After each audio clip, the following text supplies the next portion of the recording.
Welcome. It is a grand day because it is REZZ Day. It's heavy, groovy, yet simple at the same time.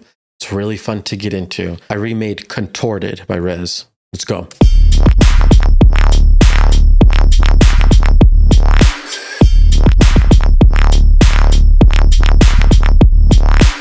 Ooh, you know what it is.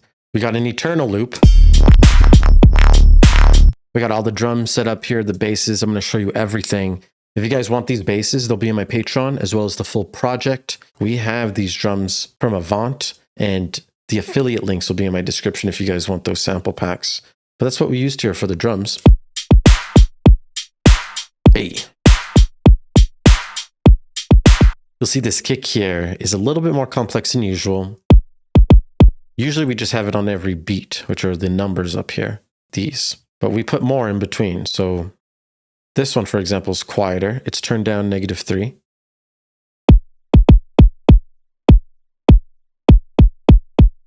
And the loop is basically this long, 2 bars long. Add the clap. Adding groove, flow, and bounce. Cool drum pattern that REZZ did, and we have 2 claps layered together. We're compressing them pretty heavily, and then we just turn them down with the group. Got a nice clap there, but then this hi-hat's a little metallic-y. It used to sound like this, OG.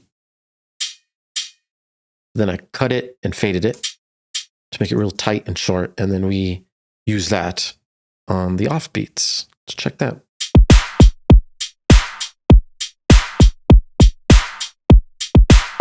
Claps are always on the point 2s and the 0.4s here for mid-tempo, and we're at 100 BPM.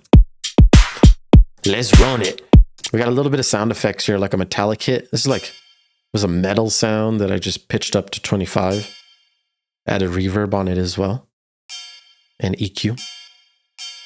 Turned it down.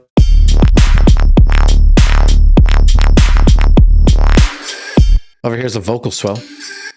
Vocal with reverb, naturally, casually, and then noise, white noise. That's what we're using for the fill, and that, of course, hits right when the clap hits.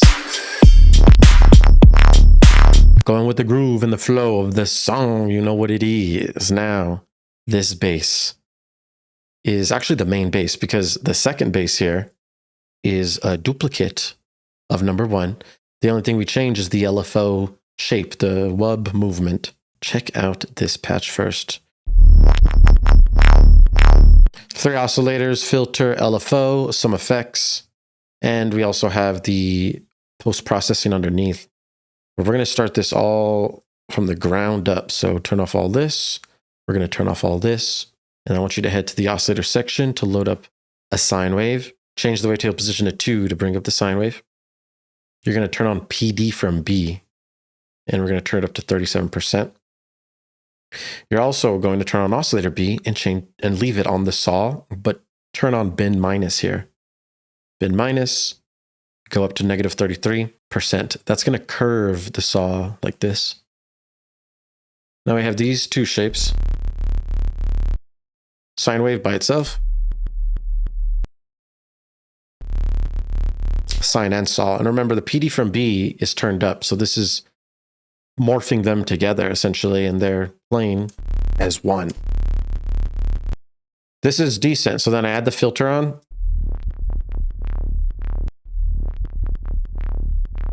And that can start giving us the wub. But before I do that, oscillator C I turn on to change it to a square. We're adding a little bit more harmonics, a little bit more beef here. We turn the level down though to 25% and have the LFO go backwards on the level -14%. These are the 3 main shapes, the foundation. This filter is extremely important. I'm going to bypass these for now, and we're going to start with just the cutoff. Cutoff, you're going to move to 33 Hertz. Add the LFO to this cutoff. Now it starts to get shaped out. It becomes quieter, and it becomes more controlled. A, B, and C have to be turned on so that all 3 are affected here. this shape we're going to make next, just use these halfway points to guide you. So like this is the first halfway point. We have another one here. And then we'll also use these other lines to help. Put it on 1 bar rate so that we can create this longer shape. So this one, we just started usually at this line, but then we moved it to the right, closer to this line, and we curved it at the beginning. Then we had 2 shapes within this 1 square here. So the wub wub, 2 fast wubs, and then we go with a regular wub. We have 1 wub taking up this 1 square here. Then at the halfway point, we have 2 long wubs. So these take up 2 squares now. Keep in mind, they're not all going to the top because some are louder than others, some are quieter than others, and that adds more dynamics and makes them unique. We're going to add more harmonics by using this resonance. We're going to turn the resonance to 11, add LFO1 to the resonance, and allow more of these to pop through. This goes up to 37%. It's a little bit wubbier. Drive is going to help us turn it up and pump up that volume. Drive's at 6%, and then we go up 13% with the LFO on the drive. Now we're getting somewhere. Effects section, we're going to turn this signal up. Compressor gain goes up to 12.7. Really pump that up. Just don't use multiband, by the way. Distortion, we're just using the downsample distortion to give us that higher frequency, like cricket noise. Drive is at 28%, mix is at 6%, and the LFO is going up 32%. Hyperdimension's next. This adds some width, makes it wide, but only a little bit. We're at 21%, only on the hyper section. Yeah. Cool. Now we're going to still keep pumping it up. We need to add this EQ8 to turn up the highs. It will be more clear and have more clarity. It's going up 7 decibels at 667 hertz. You heard the OTT and the other EQ8 on. I'm going to turn these off for now. So before EQ8, after.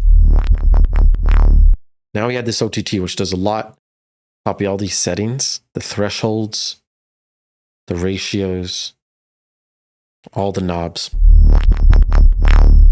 This pulls out all those frequencies. It almost balances out the highs, mids, and lows to the proper level. We changed the settings on here to make it balance out even better. Just make sure you pay attention to these thresholds. Another EQ8 here. Turning up the highs again, 4 dB this time at 516. To make sure it doesn't go past 0, we add the G clip just to finish it off. So we're using the sub in here. So it's in our lows group. Sub is playing, mids are playing, it's all in one. You can get in a good habit of adding a utility here, turning on bass mono, and also calling it a day just to ensure that your sub is perfectly mono. Because you never know till you know. All right, let's go. Bass 2. It's the same thing. We just duplicated bass 1. But when we got to bass 2, we changed the LFO pattern. Check out this LFO pattern now. So once again, halfway points here, other halfway points here. We have 2 main wubs starting it off. In the next square, we have 2 fast wubs. And they're a little bit quieter and they don't go all the way up to the top. Then we have 1 wub here. And then on this last one, we start to rise it up, and it starts to rise and then abruptly end right when the snare hits. So listen to that with a clap. So it's just following the flow, fading up, adding some cool dynamics and movement. These 2 basses repeat every 2 bars. So that's basically our 4-bar loop with these basses. But at the end, every 2 bar, we have a little fill section with the swell. So remember that.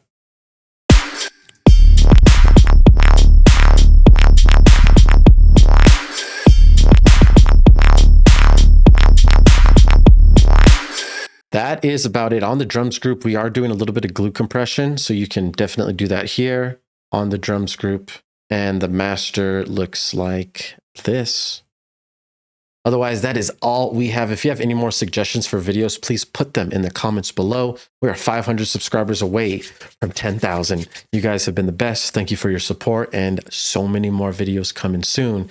Get ready. I'll see you guys later. Peace.